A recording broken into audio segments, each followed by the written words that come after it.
Okay, now we got to build a leeboard.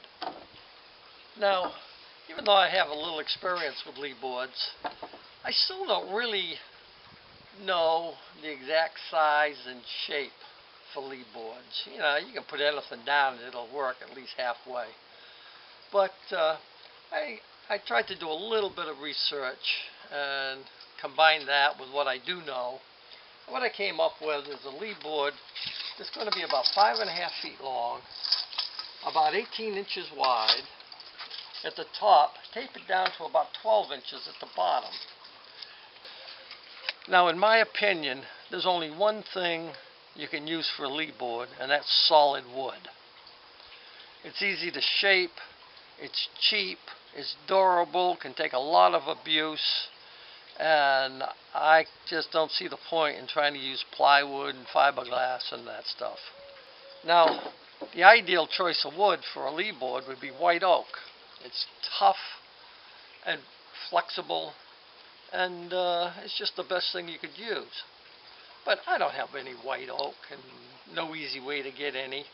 When I was a kid, there was a local sawmill. You'd go down to the sawmill, pick out a log you liked, you'd run it through the saw any size and shape you wanted. And I built boat trailers out of white oak. But we don't do that kind of thing anymore. So we got to build with what we got. Now, another good choice would be fir, which you can get sometimes. But you know, so you go to Home Depot or Lowe's or someplace, and what you see mostly is southern pine. Well, southern pine will work, and I would use it if I had to. But I don't like southern pine. It warps, it cracks, and doesn't take paint well, and there just isn't that much I like about it. So like I said, I'll use it if I have to, but so you go over and you'll see what Home Depot calls whitewood.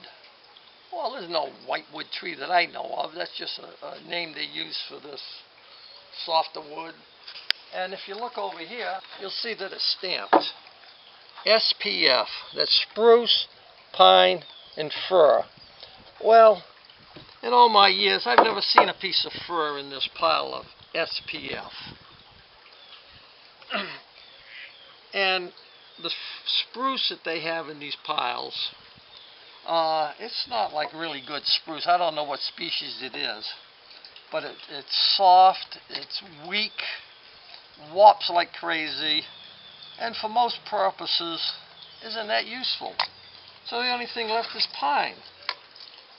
Well, you don't see too much pine in these piles, but you do see some. And if you start digging through those piles, eventually, if you're very lucky, you're going to come up with a piece of pine like this.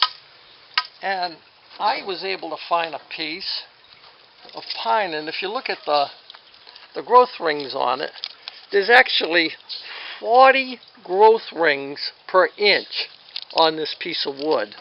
So even though it's a piece of soft pine, I got to tell you, that's a pretty solid, stout piece of wood. And these little tight knots, no problem at all. They're not going to cause any trouble. So that's what I'm going with. Some pine that's got tight growth rings. Now, of course, I'm trying to come up with 18 inches, and I got to piece it together. So what we're going to do, I got some big spikes. They're about 3/8 in diameter. And I'm going to drift these pieces all together. Now, I can use these big spikes down the middle, but on the edges, this is going to get tapered down on both ends. I'm going to get some smaller spikes and to put these other pieces together with. And so that's what I'm going to do. Now, just about a word about putting those spikes in. When you're putting in big spikes on something like this to hold it together, you have to drill a hole that is almost the same size as that spike, even in soft wood, because you'll never drive that thing all the way. If that hole's too small, you'll reach a point where it just is not going to go any further. So, a word to the wise, make sure that hole's big enough. Okay. Well, what I'm going to do, I'm going to attempt to drill a hole through the edge of this board. Now it's kind of thick and it's not too wide, so it shouldn't be that hard to do. But I got to tell you, Dad was able to drill a hole through a 1-inch board, 12 inches wide, and come out the middle of the bottom. I'm not that good, not even close. But I put a little guide up the side, and I'm going to try to drill this hole and come out the bottom in the middle. Okay, you can. Okay, let's see how we did. Hey, not too bad. I'd say that's pretty darn close. Okay, let's hope the rest of them come out that good. Okay. Okay, well, it looks like all the holes came out in the middle. Dad would be proud. Okay. So now we're going to put this up against that one. We're going to clamp them together and finish drilling the holes into the other piece. Okay. Go ahead now. Go ahead. Okay. After I drill the holes, I like to just countersink them just a little bit to get rid of that little fuzzy stuff. I don't want that getting in between the two when I spike them together. So I just clean them up a little bit. Yeah. And these over here.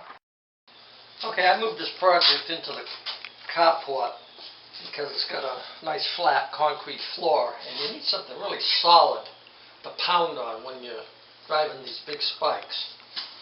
Now, I'm going to put a little bit of this PL Premium Construction Adhesive in between. Now, I've used this on a lot of boat projects for certain things, and it's never let me down, and I think this is a good place to use it. It'll fill in some little gaps and make the whole thing nice and smooth, and it is amazingly strong. I glued stuff together with this, and believe me, the wood breaks before this does. Now it's kind of thick. So don't think that you can just run that bead down and start putting these pieces together and have it all squeeze out, because it ain't going to happen. You've got to smooth this out. And actually, I like to do this anyway, make sure it gets in the grain of all that wood. And I try to get this pretty smooth, so when that other piece, when they come together, you don't have to pound the heck out of it to try to squeeze that out. Okay. Okay. So we're going to get this pretty darn smooth. It's not going to be perfect.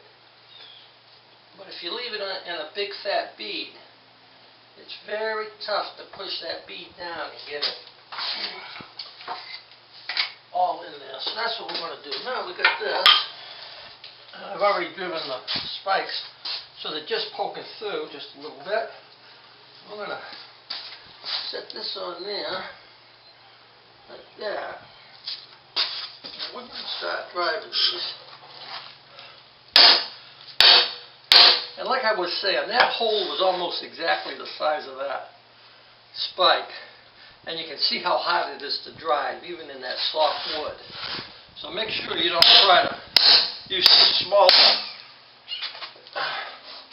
a hole on something like this.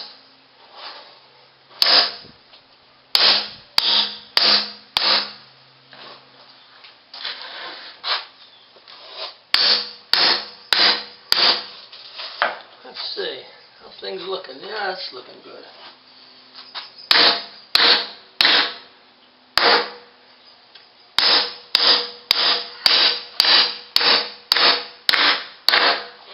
I'm going to stop. You going to say any more? Oh. Until you get them pounded in.